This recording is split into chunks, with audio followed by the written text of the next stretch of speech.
ज्योति भूषण प्रताप सिंह विधि महाविद्यालय में एक विशेष कार्यशाला का आयोजन किया गया।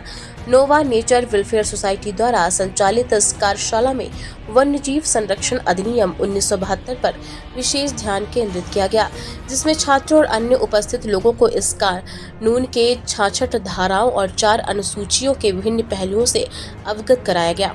कार्यशाला का उद्देश्य वन्य जीव संरक्षण में कानून की भूमिका को समझना तथा इसमें चर्चा की गई किस प्रकार सही कानून का पालन करके वन्य जीव अपराधों को रोका जा सकता है और वन्य जीव को न्याय दिलाया जा सकता है। टीम ने यह भी बताया कि वन्य जीव संरक्षण केवल संगठनों या सरकार तक सीमित नहीं है, बल्कि हम सभी की भागीदारी से ही वन्य जीवों की रक्षा संभव हो सकती है। इसके अतिरिक्त सर्पदंश और संकटों से निपटने के तरीकों पर भी विशेष जानकारी दी गई। उपस्थित लोगों को आपात स्थिति में सही कदम उठाने के महत्व को समझाया गया ताकि सर्पदंश की घटनाओं में जीवन रक्षा की संभावना बढ़ सके।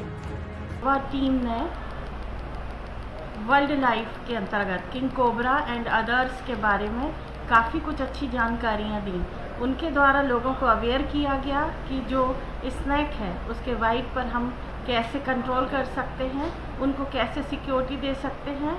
और एक एक्ट भी है इसके बारे में जो हम लोग एनवायरमेंटल लॉ के अंतर्गत पढ़ते हैं। और इसमें ये भी बताया कि पनिशमेंट और पेनाल्टी किस तरह से लोगों को दी जा सकती है। गवर्नमेंट के थ्रू एक एक्ट बनाया गया है और इससे घबराने की ज़रूरत नहीं है, क्योंकि ये मानव लाइफ में भी ज़रूरी है इनका हमारे साथ में रहना। तो ये अपना काम करते हैं, हम अपना काम करें। और इसमें काफ़ी अवेयर किया बच्चों को इस प्रोग्राम ने। और मे बी कि इस मंथ के लास्ट वीक में वर्कशॉप भी होना है जिसमें वॉलेंटियर्स हमारे महाविद्यालय के बच्चे बने हैं और वो आगे भी इससे जुड़े रहेंगे और काम करेंगे। और एक बार मैं फिर टीम का धन्यवाद देती हूँ कि उन्होंने हमारे महाविद्यालय में आके बच्चों को जागरूक किया। इस वर्कशॉप के माध्यम से हमें ये बताया गया कि जो जीव जंतु है उनके संरक्षण कितना आवश्यक है।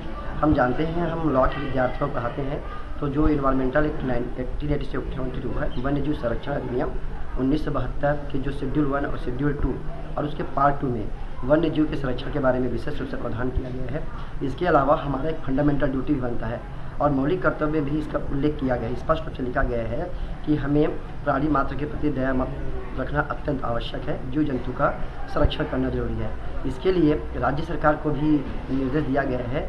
इंडियन कॉन्स्टिट्यूशन के DPSP राज्य के नीति निर्देशक तत्व जो आर्टिकल 48A है, उसमें स्पष्ट लिखा गया है कि हम सभी को प्राणियों के संबंध में, संरक्षण के संबंध में कानून बनाना जो है राज्य का कर्तव्य है।